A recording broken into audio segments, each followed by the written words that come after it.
兰姐，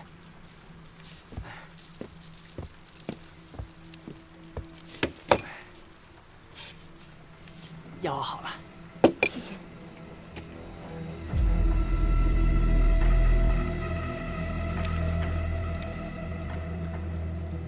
啊，那我先去忙了。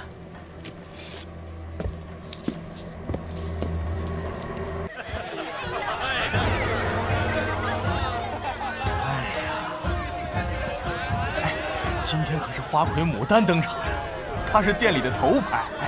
据说呀，这花魁牡丹那可是人间绝色呀，要是能见上一面，也不枉这一场雨的缘分呢。是啊，真是幸甚之哉呀！来，再喝一杯。来。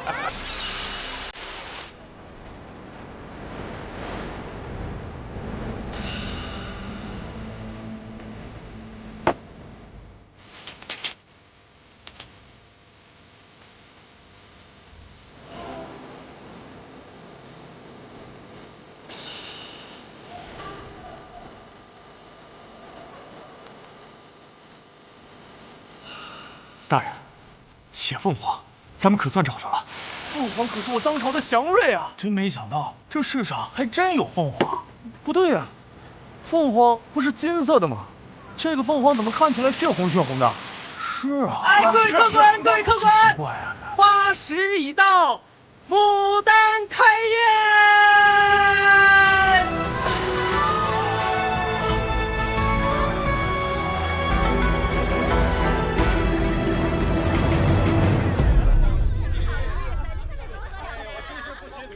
不对，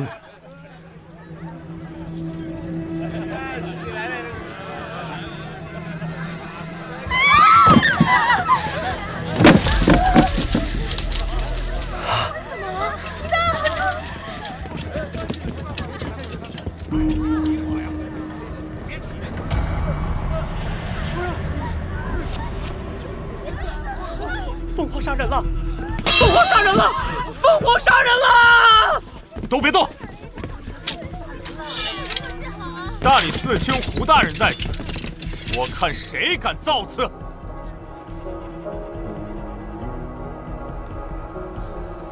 牡丹，你快醒醒！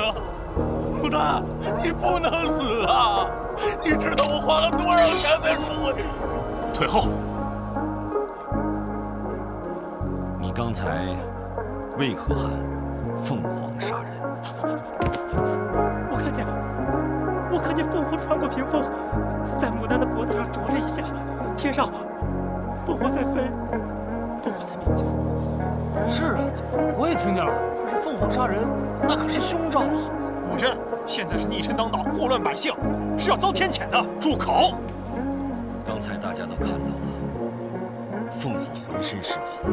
若是凤凰杀人，那这牡丹身上怎么没有一丁点被烧灼的痕迹？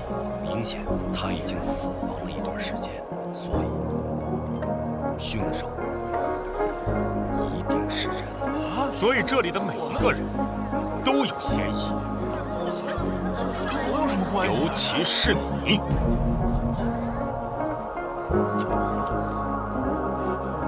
什么意思？你以为我没注意到你的袖剑？你说的是这个吗？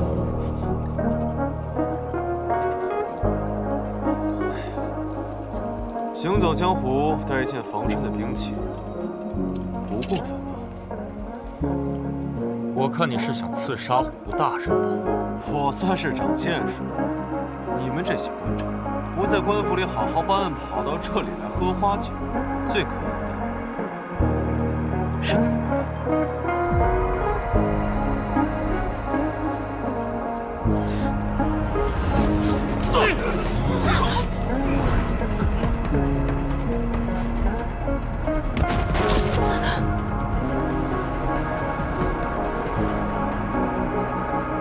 小兄弟，小兄弟，你没事吧？适才属下说的有些或许是正确，你浑身充满杀气，确实是来寻仇的。笑话！我游山玩水，途经圣都，这何尝不是？洛阳的柳絮半个月前就飘过了。早上我见到潞州商人货车的毡布上也有柳絮。你起码要日行200里，才能把柳絮带到这儿。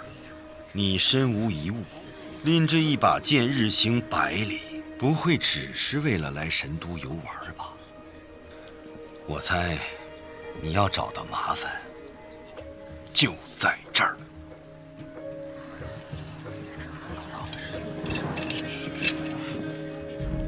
如果我能证明凶手另有其人呢？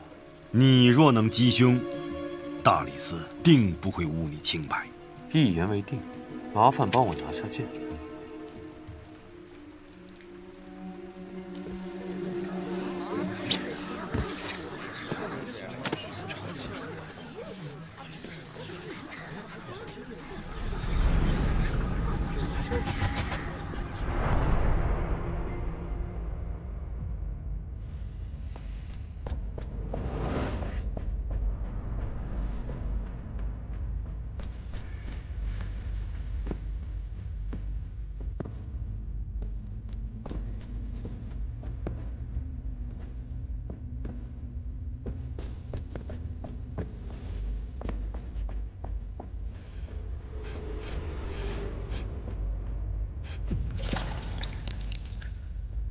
雨水，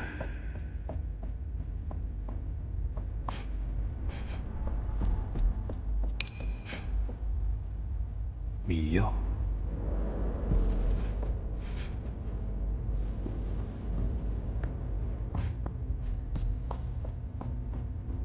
血腥，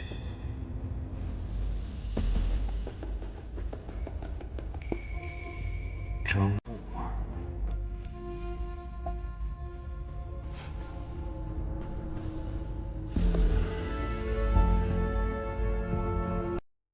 有什么？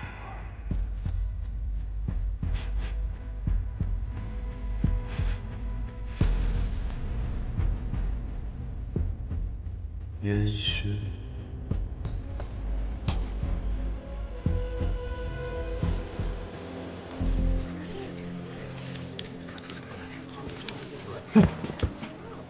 你看什么看？你能破案就破案，别在这故弄玄虚的。小兄弟，有何高见呀？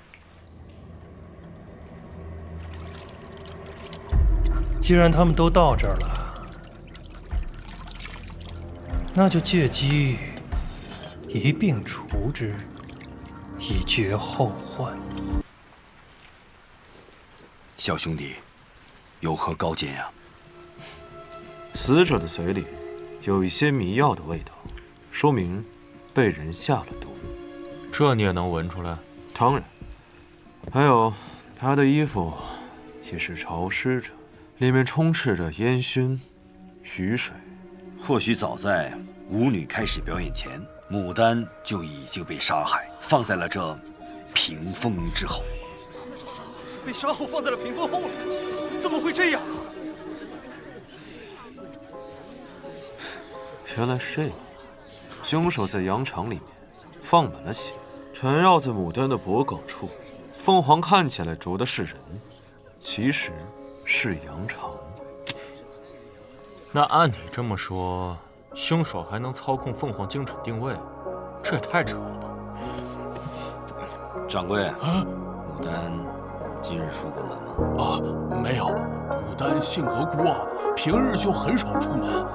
你最后一次见到她是什么时候？大概是1个时辰前吧。应该是半个时辰以前。刚才命案发生时，你被吓破了头，为何时间记得这么清楚？啊，禀大人，本店一直是靠香篆记录时间，一盘香篆是1个时辰。今日是牡丹姐亲自点的香，现在应该只烧了一半。那如果不是牡丹自己出去的话，就只有一种可能：凶手将其迷晕之后带了出去，残忍杀害之后才送了回来。不可能，酒楼只有1个大门，而且出入的客人我都记得清楚。那说明舞池并非第一案发现场。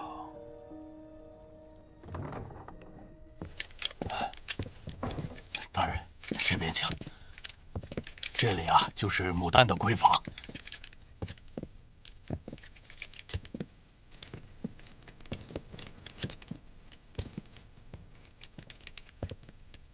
这上面有绳子摩擦出现的痕迹，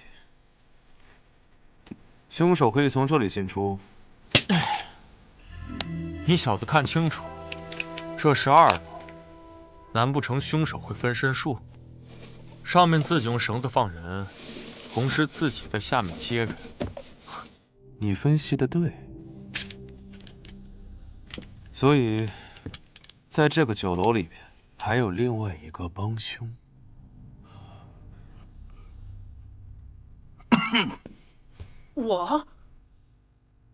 我刚见到你时，就闻到一股血腥味儿，知道是菜不新鲜。其实是下雨后，因你太过紧张，搬运尸体时不小心染上了血。血腥味儿，这菜是不新鲜还是？大人，实在是对不住，我马上给您换一盘。对不住，大人。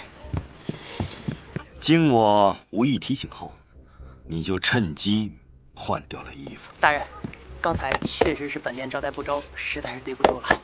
慢用。你是趁客人没来的时候，就将尸体放到了那屏风之后。我今日在厨房不小心打翻了鸭血，所以身上才有血腥味儿。那要是这么说的话，我还怀疑他呢。他开了2楼牡丹隔壁的天子房，有大把机会下手。怀疑不重要，只要找到你换的那件衣服，看看上面是否有血渍，再和现场比对，一切就真相大白了。大人，我没有杀人，我没有杀人，大人，我没有杀人啊，大人，我没有杀人。胡大人果然搜到了，在地窖里面藏得很隐蔽。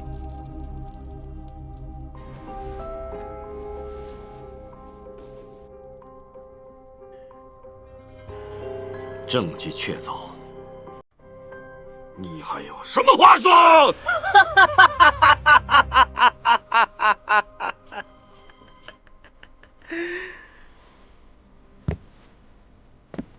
大人，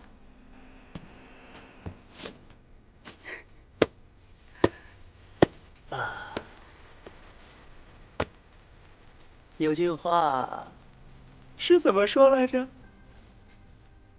哦，对，花开堪折直须折。牡丹这朵花是我折的。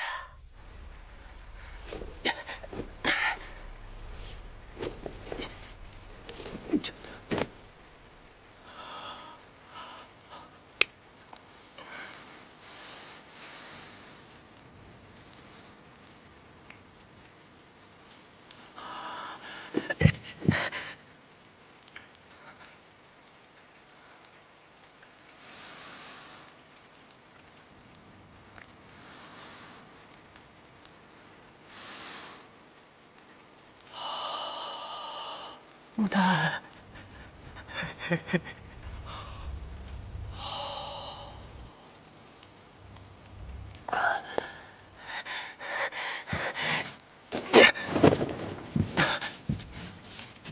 我这辈子够本儿啊，够本儿！我打这个畜生，带去！我的报仇！住手！走。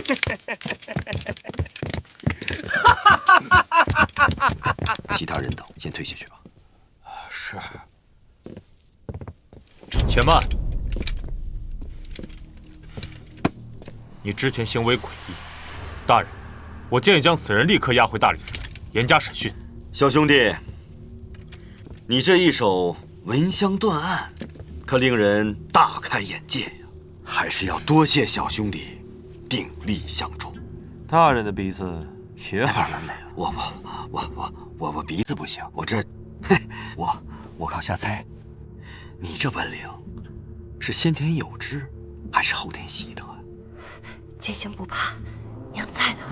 一会儿，不管你听到什么，看到什么，都千万不要出声，一定要藏好。快去，快！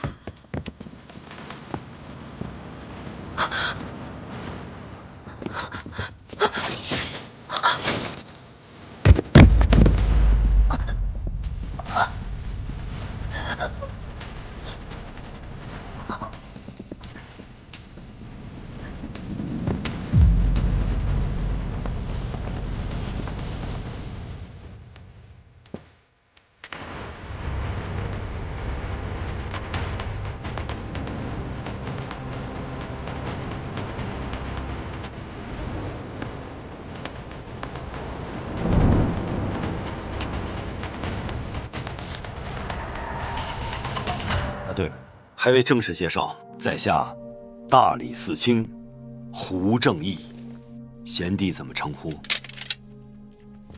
姓李，名剑兴。剑兴兄弟，哪里人？灵州。好地方。之前我说过，你是来寻仇的。敢问，这个仇人是谁呀？寻的便是大理寺卿胡正义。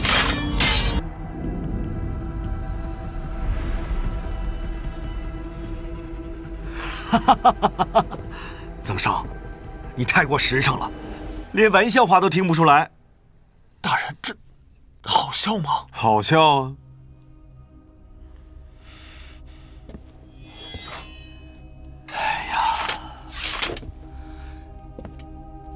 贤弟，你可别小瞧大理寺啊！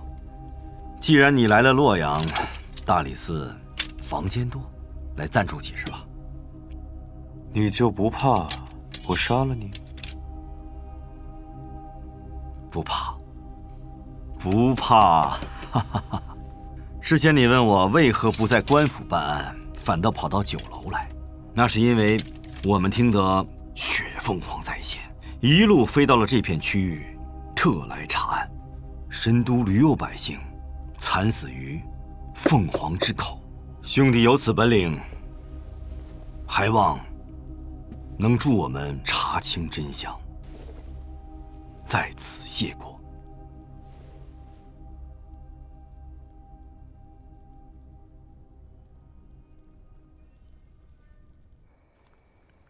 你的房间就在此处。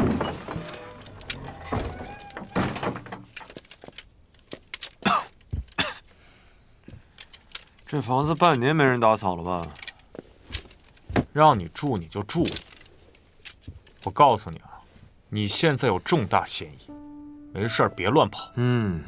那既然胡大人都已经说了，让我来此暂住，协助调查凤凰案，你有什么资格在这把我当犯人，跟我吆五喝六的？你，我犯不着跟你斗嘴皮子。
胡某对卷宗的整理素来在意，地字号已排的卷宗，你放反了，出来吧。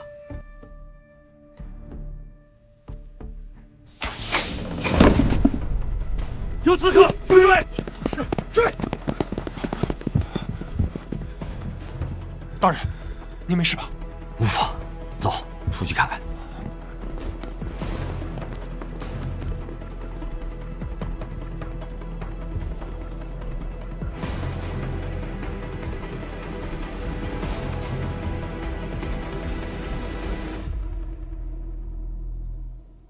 天干物燥，小心火烛。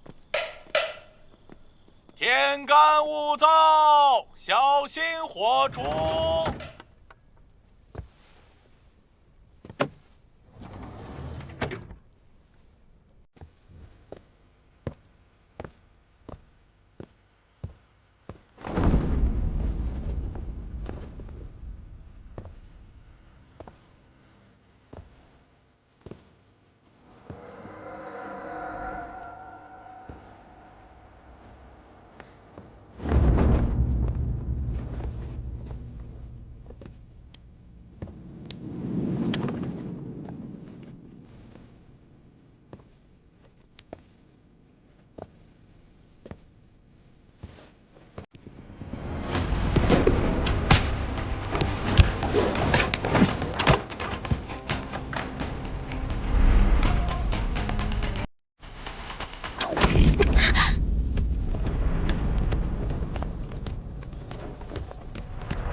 沈轩，好久不见。你这狐狸鼻子的确挺灵的，但你贵为狐帝，为何偏要去大理寺当狗啊？我不是说了让你留在灵州吗？你怎么跑过来刺杀那个老狐狸啊？我用不着你担心，他就算是皇帝，只要是你的仇人，我也敢杀。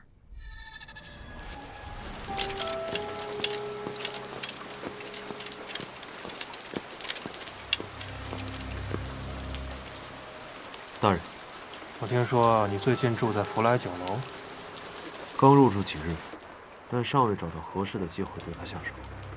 以你的身手，不应该呀。自打大人告诉我李家灭门案的真凶就是胡正义，这个名字就如同烙印一样，深深地刻在我心里。但我仍需要查明灭门案背后所有的真相，所以，我需要等。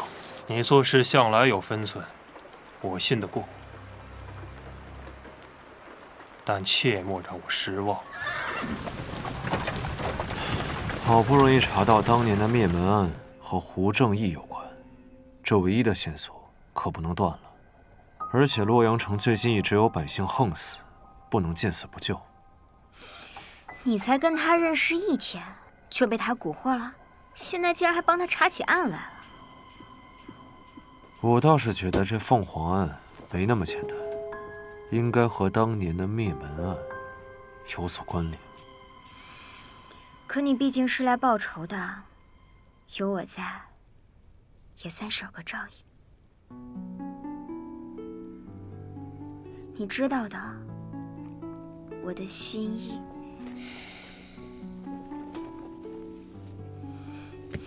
等你大仇得报，我们2个一起归隐山林。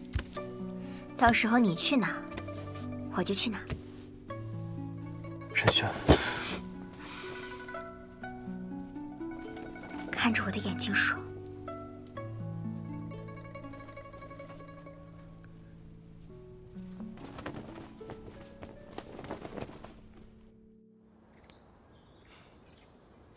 出去吧。是。这么多啊！根据现场的侦查情况，基本可以推断，昨晚从戊时到卯时，凤凰出现了5次，几乎每个时辰都在死人。有什么眉目吗？尸体是随意丢弃的，毫无规律可言，而且受害者的死亡时间也无法确认。唯一的相似之处是，这些尸体都是还未出阁的少女。总之，这就交给你了，甜甜。放心吧，芬哥。对了，最近大理寺来了个叫李建兴的，长得人模狗样的，但绝对不是什么好鸟。你记住，无论他跟你说什么，都不要回应。放心，我对胡大人绝对忠诚。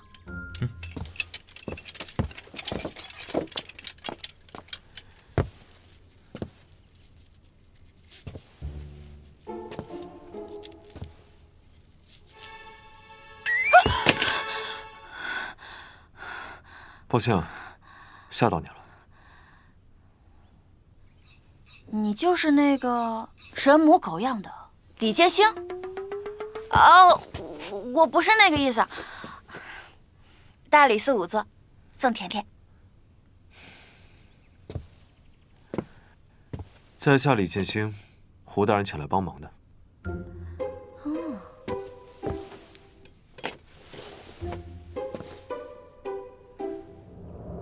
别动，刀上有毒。在下在外闯荡多年，第一次见到女仵作，还是身手这么好的女仵作。我在这儿是为了报胡大人的恩。哦，胡正义这个老狐狸，还知道收买人心。我是真心留下来的。几年前，有个畜生想侮辱我，我失手把他杀了。那是坏人该死，你杀得对。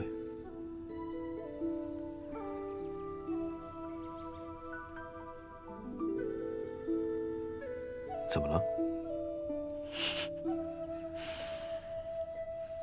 曾头总是爱疑神疑鬼的，你能这样想，肯定不是坏人啦。所以是胡大人帮你脱了罪？胡大人判了我秋后问斩。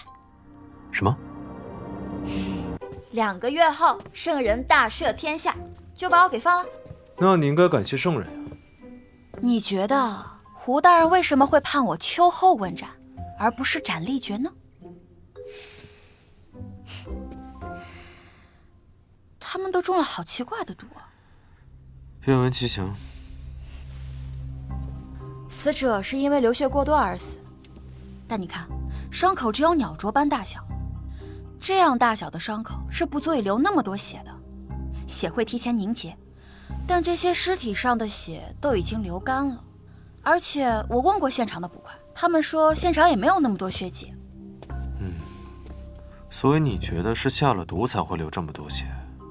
不是我觉得，是我验出来的。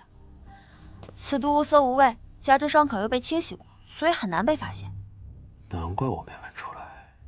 所以你知道这是什么毒吗？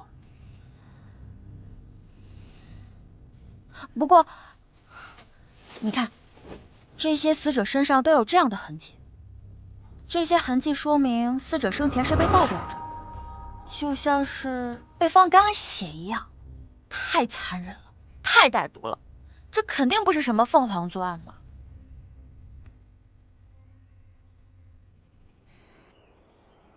圣人登基时，百姓看到有金凤凰从明堂飞出，以为是天降祥瑞。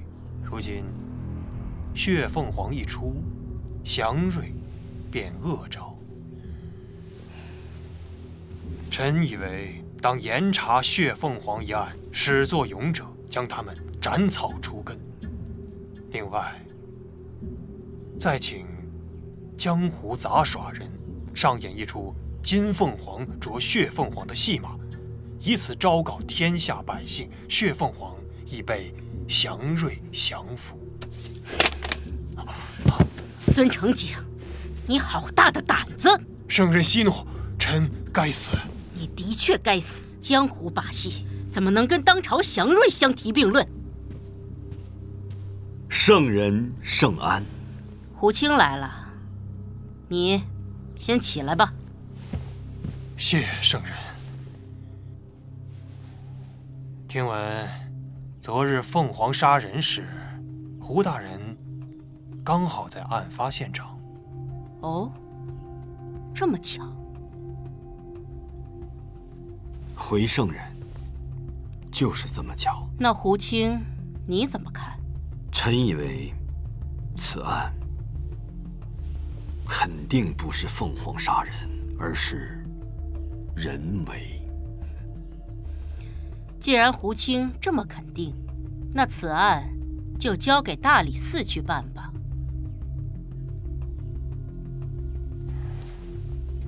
圣人既要速查，可否加个时限？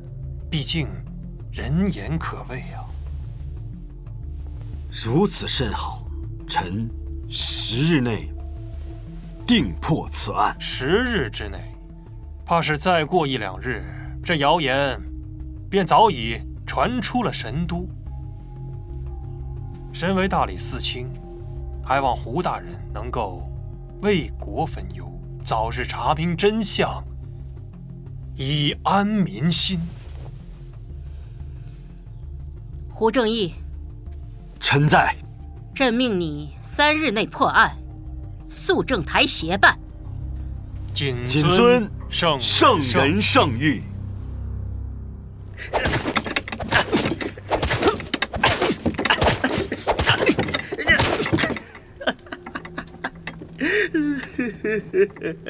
牡丹，就是我先杀后奸的，什么帮手，那都是你们瞎猜的。好，我呀，洛阳第一神母，手里边还没有结不了的案，所以啊，我专门为你们这群人渣设计了一道大餐，叫做斩草除根。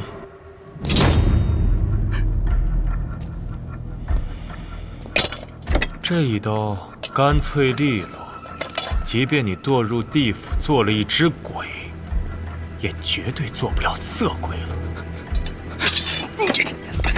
不仅如此，我会把你那活塞到你的嘴里，让你面见阎王时连话说不利索。尝尝。我说，大人，背后指使我。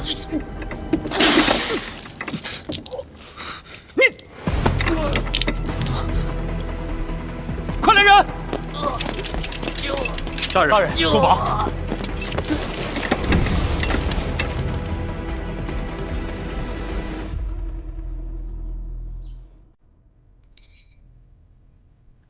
是有人在水里下了毒，可是好奇怪啊，我从来都没有见过这样的毒。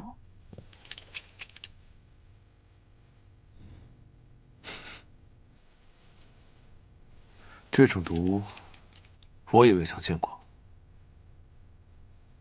那唐官死后，我们羁押了给他递水的狱卒，同时，也调查了一直给大理寺送水的老李头。这个老李头死了吧？是，属下失职。唐官的人际关系查了吗？这唐官3年前老家饥荒，逃到了神都，被店家收留。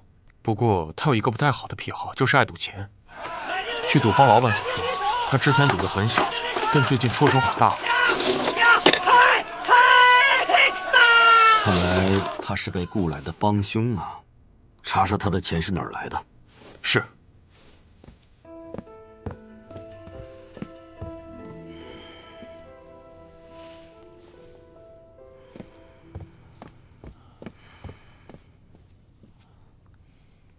大理寺可还住得习惯？实话实说，不如佛来酒楼。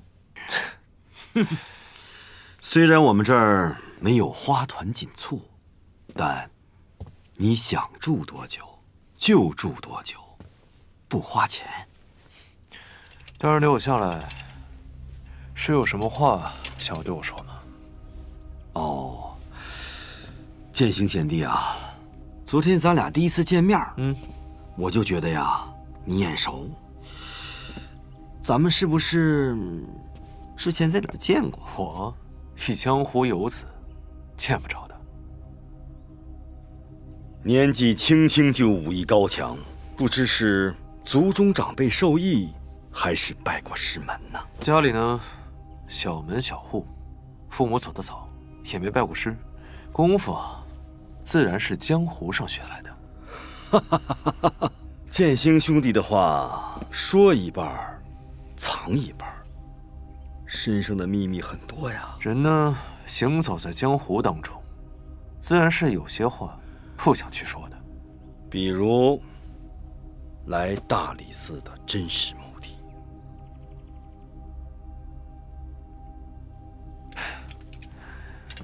大人说笑了，不是你邀请我来的吗？啊，对，忘了。实不相瞒，凤凰杀人案仵作验尸的结果，让我想起了一桩旧案。什么案子？12年前，李作府灭门案。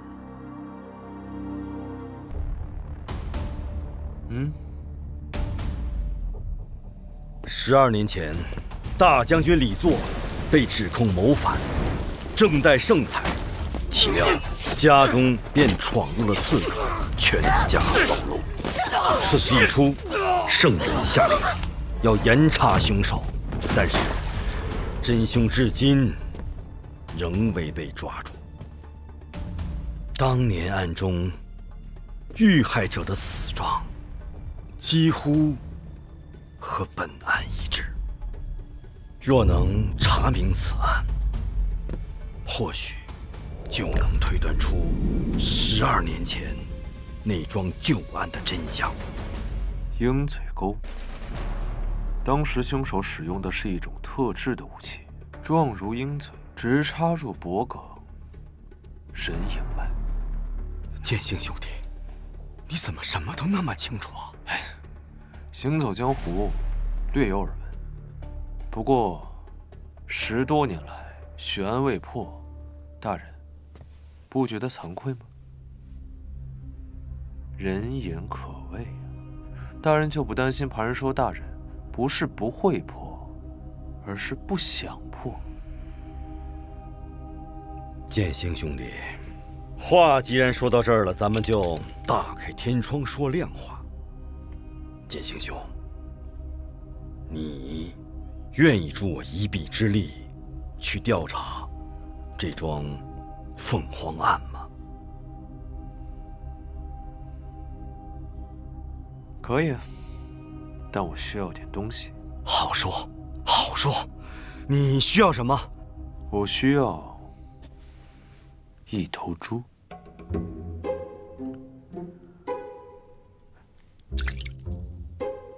你看我说的吧，伤口会提前凝结的，只能留这么多。一个100多斤重的人，大概有多少血？8、9斤吧。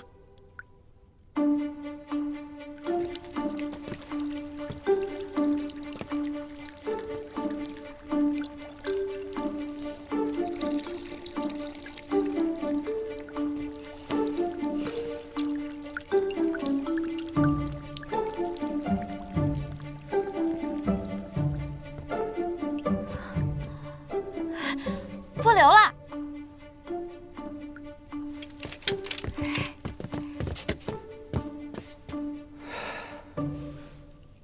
大概1刻钟的时间。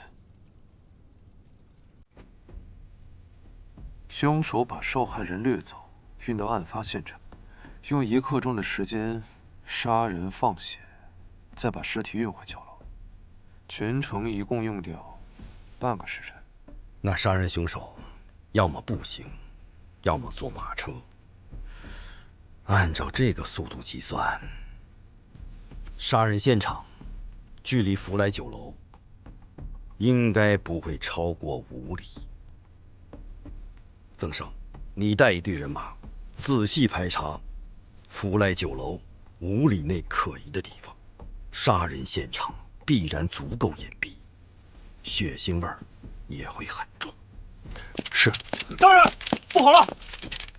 胡大人，曾头，不好了，凤凰又杀人了。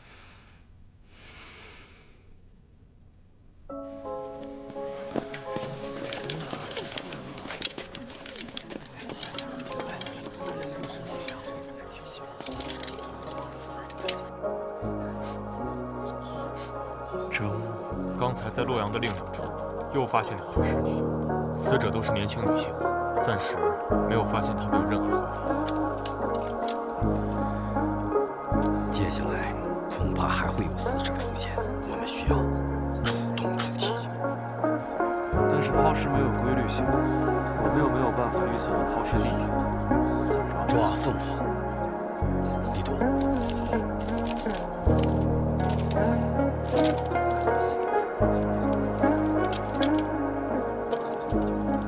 凤凰每次出现都会飞上1刻钟的时间才消失，抛尸地点也不会太远，所以根据2个最远的案发地，划定凶手活动之境，在这个圈内进行搜寻，把我们的人分散开，形成网络。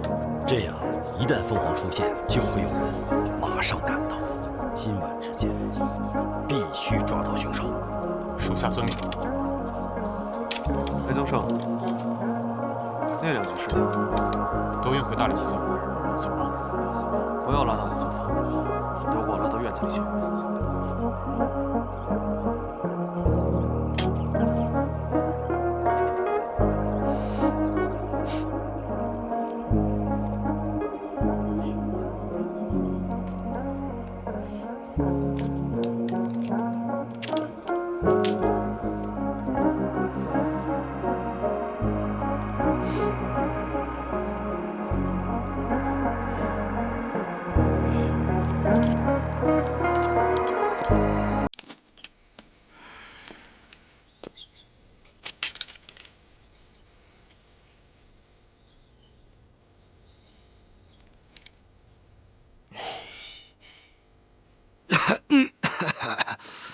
剑心兄弟，你这种查案手法真是清奇自然，让我们大开眼界呀！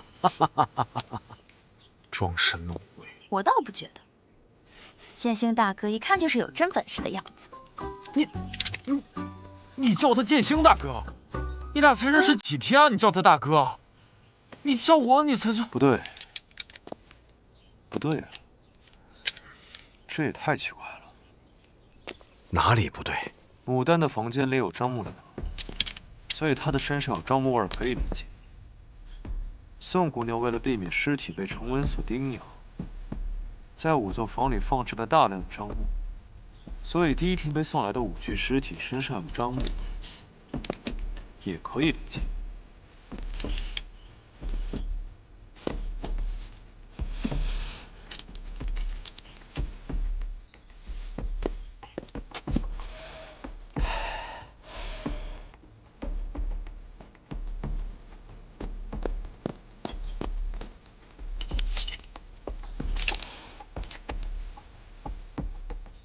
但你发现，剩余的3具尸体都没有被运进仵作房，但是身上都有樟木的味道。所以，除非这3具尸体生前都有用樟木条驱虫的习惯，而且樟木和樟木的味道是有差别，而死者身上的樟木味都是统一的。我去取下来。剑星大哥，哎，这小子招呼都不打就走了。大人，他对您不敬，我这可是。别急，别急。我知道他要去哪里。神都，我比他熟。你也闻闻。我看就没这个必要了吧？不，非常有这个必要。是的，是的，这个味道到底是不是一致的，还是有区别的？从脚开始闻。那我试试。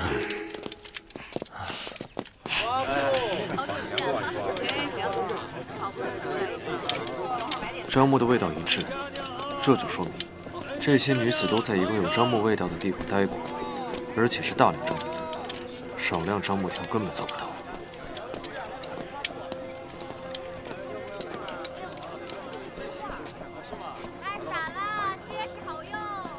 樟木的味道。让一让啊！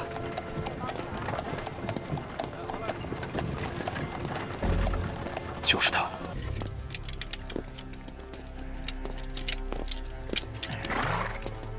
临济仓库。什么人？仓库重地也敢硬闯？大理寺办案。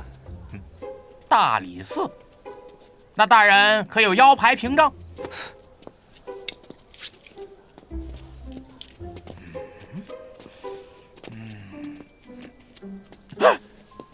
原来你就是洛阳第一神捕曾头。哎呀，小的有眼无珠。曾馒头，请。大理寺曾胜前来查案，管事的何在？哎呀，来了。您就是曾胜？是我。你也是曾胜？那你们到底谁才是曾胜？当然是我。你敢偷我腰牌？给你。江头，来都来了，那既然你不喜欢我冒充你，那下次我冒充胡大人。去仓库。大人请。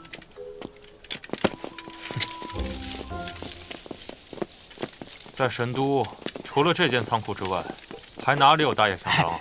咱神都啊，不产这个大叶香樟啊，充其量啊，也就是老百姓家里有那个樟木条，可以驱虫啊。大人你也知道，从南方运到这里，就是堆在我这里啊，然后再分工送到这个大福仙寺。那最近除了我们，还有谁会进出这间仓库？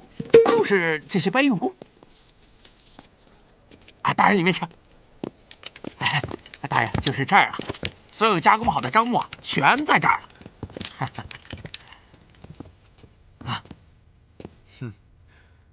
不务正业，挺有城府。既然都知道樟木的存放位置，刚刚为什么不直言相告啊？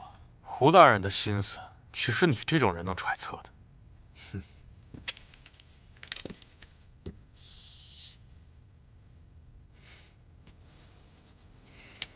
管事。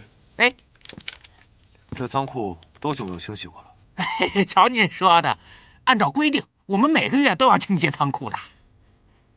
咱们这儿可有樟木的运输路线和停放的地图？啊，有。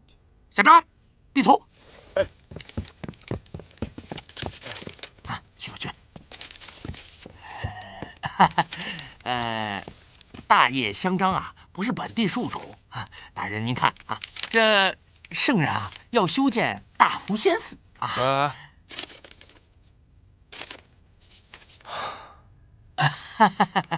大人您瞧，这圣人要修建大福仙寺，这木材经洛水运往至洛阳，后经由仓库，最后再到大福仙寺。大福仙寺。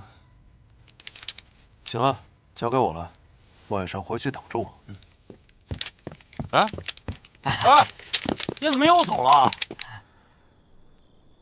曾胜。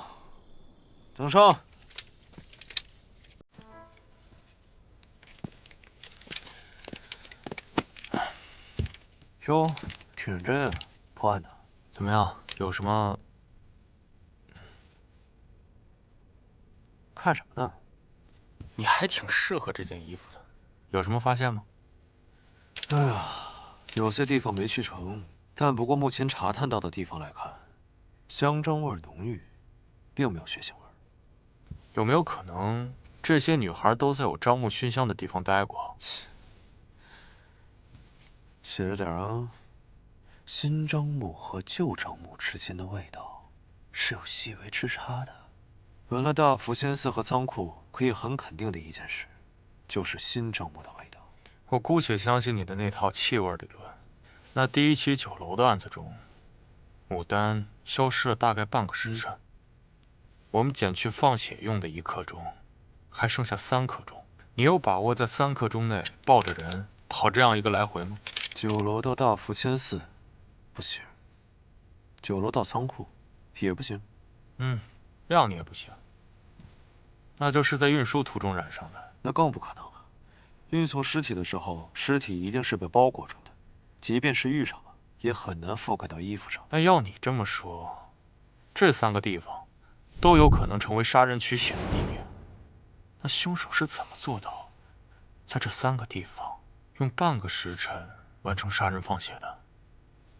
倒是奇了怪了，哪儿出问题了？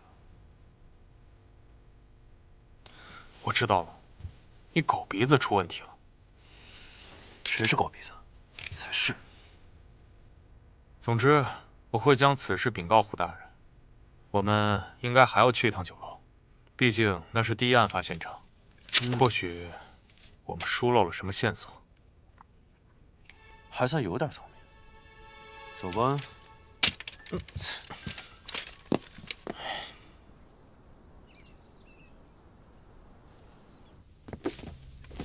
掌柜的，怎么就你一个人啊？大人，我们这几日不开张。无妨，我们就是来溜达溜达。这福来酒楼在神都颇有名气，如今竟落得如此冷清啊！大人，你也知道，发生那么大的事儿，客人们都不愿意来了，伙计们也都走光了，现在就剩我一个人在这打打杂什么的。杂役啊，这几日有没有什么可疑人员？别说可疑的了，人都没来过一个。掌柜去哪儿了？掌柜的说他身体不适，在家休息呢。那天晚上凤凰来之时，有没有什么人突然跑出去了？记不太清了，我可能得想想。香传。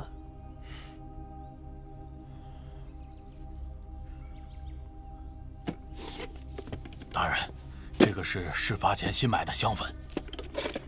哎，奇怪，这只用了一次，怎么少了2盒啊？有人偷偷换掉了香传。那就对了。事发当天，我们每个人都见过牡丹。当时堂官提醒我们，牡丹点燃了一支香篆，于是，在众人的潜意识里面，通过香篆倒推见到牡丹的时间。但殊不知，有人偷偷换掉了已经燃烧掉一半的香篆，如此便在众人的潜意识里面缩短了牡丹失踪的时间。所以，之后的命案，大约都是每隔1个时辰发生一次。这样的话，仓库和大福仙寺都有可能是第一现场。但我还是想不明白，为什么他们一定要把尸体送回酒楼呢？因为他们想拉我下水呀。看上去好像是针对圣人继位，其实主要对付的是我呀。大人，此话怎讲啊？这起案子，只要我在现场，就只能交给大理寺来查。这起案子还牵扯着圣人继位时出现的凤凰祥瑞。我若查，必然会牵扯出圣人登基时的旧事；我若不查，军令状为先，之后便是革职。此案一箭双雕，看似拿捏圣人，实则也顺手除掉我。大人，当今朝中与您不对付的只有孙承请一党，可如果真是他干的，他就不怕没把您拉下水，反而把自己的荣华富贵给搭进去了。或许有什么无比重要的理由，使他即便丢掉自己的荣华富贵，也要把我拉下水。掌柜，哎，你说，这个仓库的钥匙，你们这儿都有谁有啊？只有杂役小郭他有。那他有没有可能交给别人？这绝对不可能，因为我一开始就叮嘱过他，如果他把钥匙借给别人，万一这仓库丢什么东西，我绝对饶不了他。他会借给那个堂官吗？那绝对不会。那个堂官呢，他虽然说平时比较勤快，但是他手脚不干净，这点啊，我们都知道。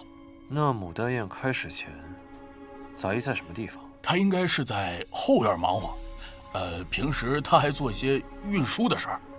他从什么时间开始来您这儿干活的？大概1个多月前吧。曾生，之前你们也查到，那个堂官也是1个月前才突然开始有钱的。是的。那杂役平日里有没有什么习惯呀？啊，他平时喜欢鼓捣些花花草草的，还有就是特别爱干净。花花草草。掌柜，方便您带我们去您后院看看吗？这个位置刚好可以看到死者的房间。那如果那天有人想要从这儿搬运尸体的话，就必须要先确保这个院子没有人。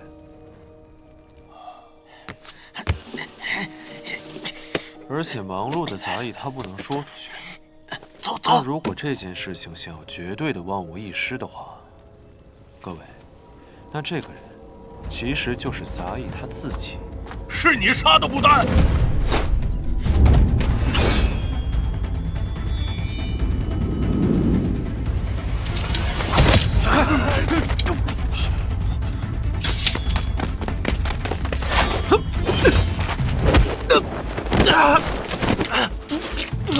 剑心兄弟，你没事吧？没事。别动，跟我回大理寺。他中了血毒，该求饶的是你们。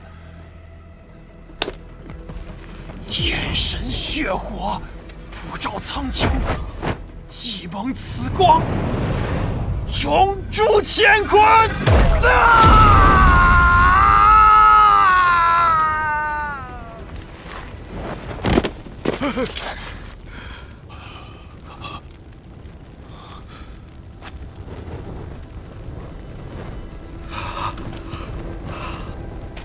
你们这些不忠之人，都将化为灰烬！按住他的手！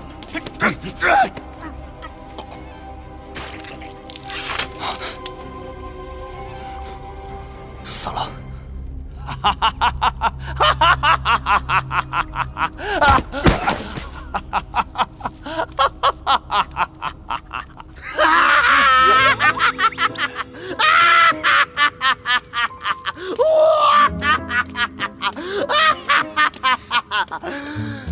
拉到我洛阳第一神探胡正义手里，想死没那么容易。把他给我带下去，喂下本官特制的3尸还魂丹，让他活过来，然后再把18种酷刑在他身上用上一遍。他要是疼死，就接着喂药。啊？什么的？快去！哦，是。能服用胡大人的3尸还魂丹，是那小子3生有幸。此丹一吃，他都走不到鬼门关。待到还阳之后，那钻心剜骨的疼痛是一刻也不会停，还不如死了痛快。还有谁要自尽啊？一起，正好把药都一起服了。我说你个叛徒，你拿我陈正！你这个叛徒，不得好死！说，为什么要杀人取血？血域大法能令人长生不死。教主说，待血域大法练成之时，教徒人人有份。那你为何要把死者送回福来酒楼？上面的人吩咐，要我们每隔1个时辰便送一具新鲜的女尸。我们也只是按吩咐办事，别的我也不知道。既然要这么多的新鲜女尸，那这血神教的大本营，想必不可能只有这1名幸存者吧？剑星、曾生，继续搜查。是。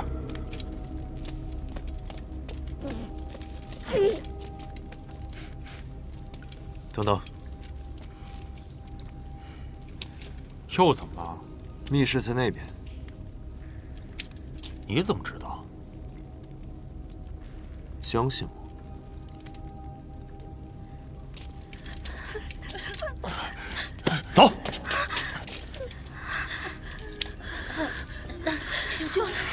说，这是干什么的？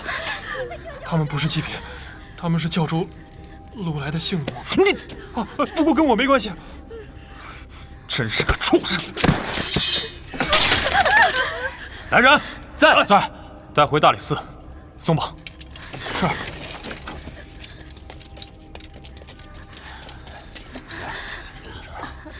当心。谢谢，谢谢。还好吗？啊，李建兴呢？哎，刚才还在这儿呢。曾涛，血神教主不见了。我就说这姓李的有问题，跟我走。走。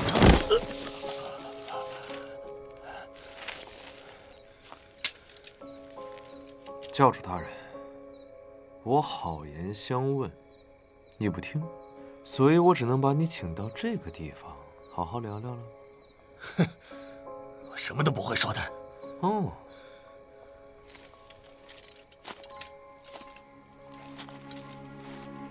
你先仔细听听这风的声音。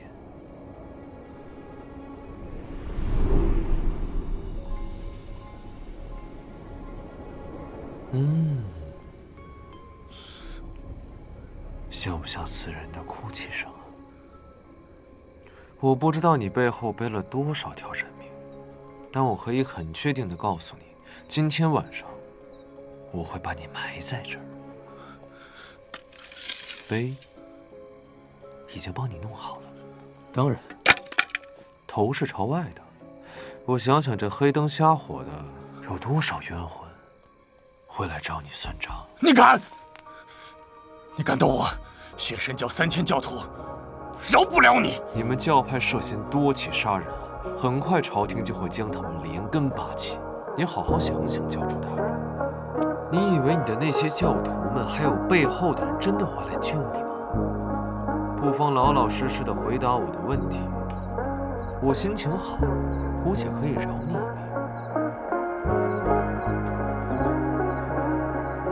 你到底想知道什么？听着，12年前李作将军府的冤案，全部告诉我。怎么？你是将军府的人？少在这给我装！我现在问的是你。李府的事，我还真没忘。当年那天，真是惨绝人寰，就连能阻挡千军万马的李将军也死不瞑目，杀的真是痛快呀！那天晚上，全都是死人，杀手们满手都是鲜血。也就是那天，我在鲜血中找到了我的神。等等，你们是杀手组织双月？你知道的还真不少嘛。不错，我在皈依血神教之前，确实是双月的一名杀手。为什么攻击李作府？谁下的令？真可笑。你也是个江湖中人，我们做杀手的，怎么可能问雇主问题？那我问你一个，你肯定知道的问题：血毒哪儿来的？大人上赐的。大人是谁？你想知道大人是谁？我是不可能告诉你的。不想说也没关系。现在不想说，待会儿你就想说了。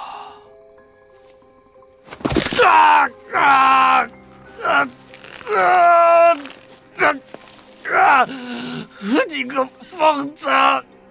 人一共有206块骨头，我有的是时间陪你慢慢缝。说还是不说？血毒是从东瀛传来的。还有其他教派在私底下偷偷使用血域大法，可以永葆青春。我可以把配方给你，但你要留我一命。我现在问的问题是：大人是谁？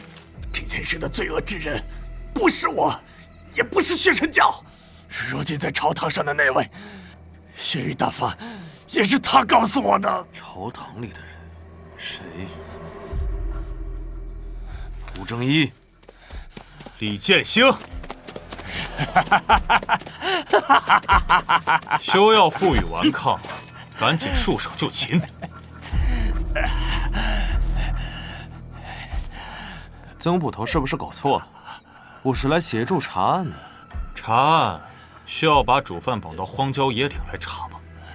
都人赃俱获了，你还敢狡辩？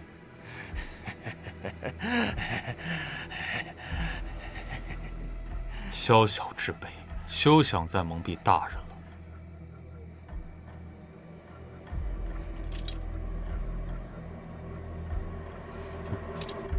带回大理寺。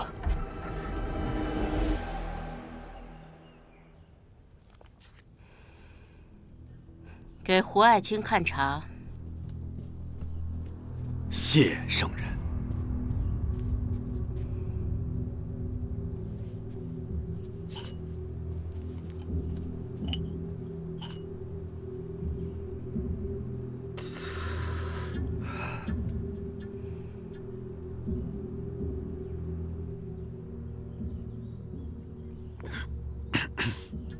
胡大人，怎么了？觉得烫手了？圣人英明。牵扯到的人，该杀杀，该查查。哪怕此人位高权重。你是查到了什么？还没有确切的证据，臣不敢说。胡卿何必遮遮掩掩？你若是有什么猜测，但说无妨。就算是皇亲国戚犯了国法，也一样按律处置。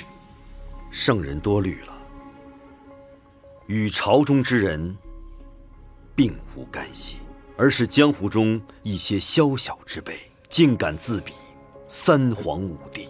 臣以为，这起案件或与他们有关。臣一定将他们连根拔起。即便是这些不入流的货色，妄图颠覆社稷，你也要尽快找到证据。当下3日期限已到，你只抓到了下面办事的小喽啰，但幕后主使不除，只怕以后还会发生类似的事件。臣遵旨。喝了它。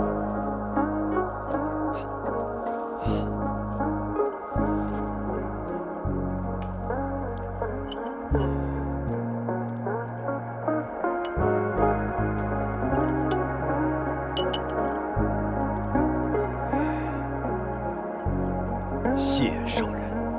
轻点儿。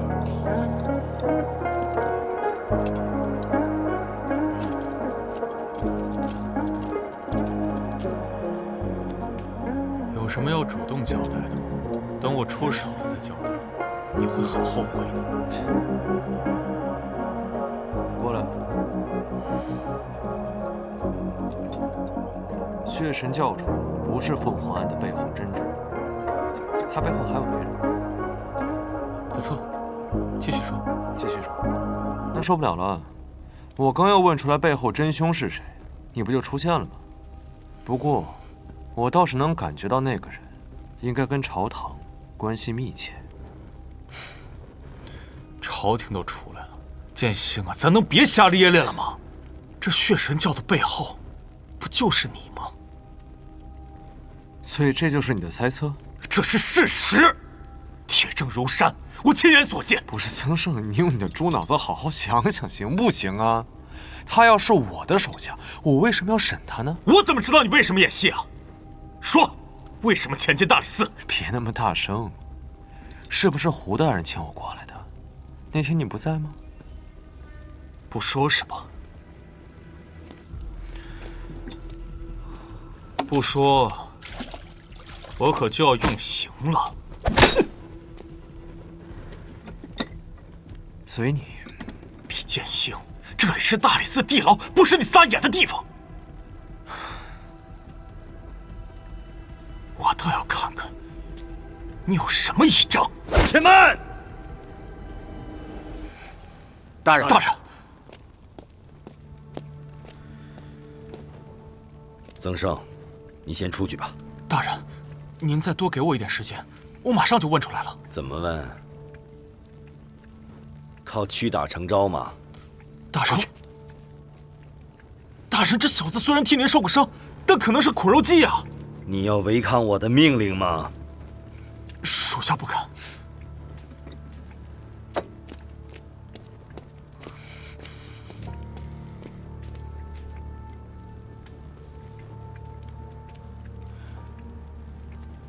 践行。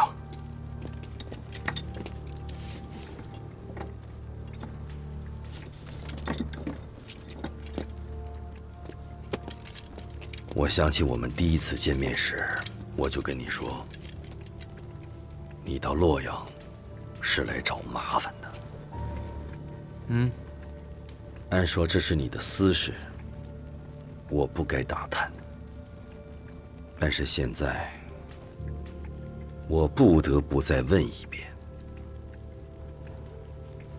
这个麻烦到底是什么？哎呀，我说了，只是江湖上的小麻烦罢了。你要查12年前的灭门案，这个麻烦可不小啊。灭门案，我怎么听不懂？难道你就不想知道我是如何看出来的吗？大人，你看错了。你答应来大理寺，是因凤凰案而起。我当时就觉得你是要查什么事情，而凤凰案牵出的线索，无非是2个：凤凰和血毒。我曾经用火焰鹦鹉案来试探你，你似乎并不感兴趣。但是血毒就不一样了，特别是我们查到血神教之后，你擅自的行动就多了起来。说吧，你跟李作将军府是什么关系？厉害啊！大人果然慧眼如炬。既然你都已经猜到了，那我只能实话实说了。我的父亲其实就是李作将军的故交。父亲到死的时候，都认为李作将军是被奸人所杀。临终前嘱咐我，要让我为其当年被残忍杀害的李将军和他的家眷们查清真相，抓住凶手。初入洛阳时，李将军对我甚是照顾，他是个好人呐。他也是我的恩人。哦，大人还有这等渊源？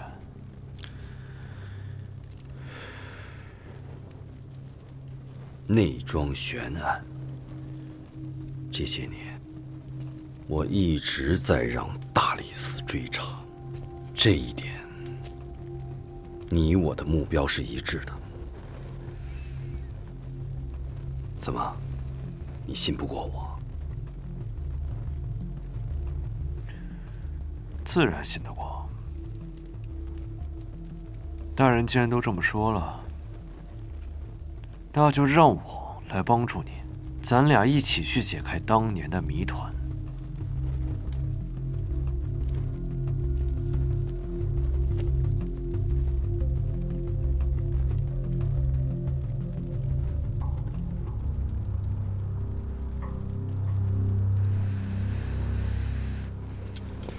走，进去。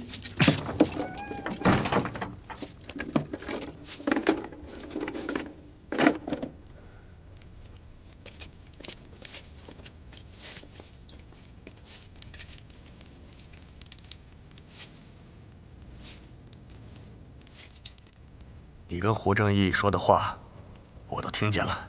教主，这趴墙偷听的习惯，可不大好。想不到李将军，还有你们这几位好友，事情都过去这么久了，还没能忘记他。真凶不除，一日不忘。既然教主都已经听到了我和胡大人的对话，就应该很清楚我们达成了共识，所以我很快就会出去。教主，只要你告诉我背后指使人是谁，我出去了倒是可以为你考虑考虑，帮你求情，饶你不死。是死是活，怕是你做不了主吧？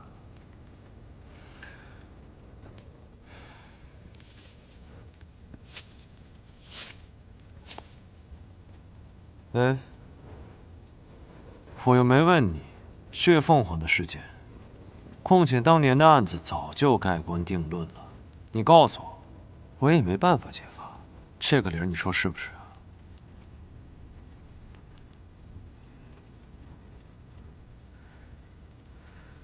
好吧，我说，我把我知道的全部告诉你。闭嘴！不许交谈！进了地牢还敢这么嚣张？你要敢再多说半句，鞭刑伺候！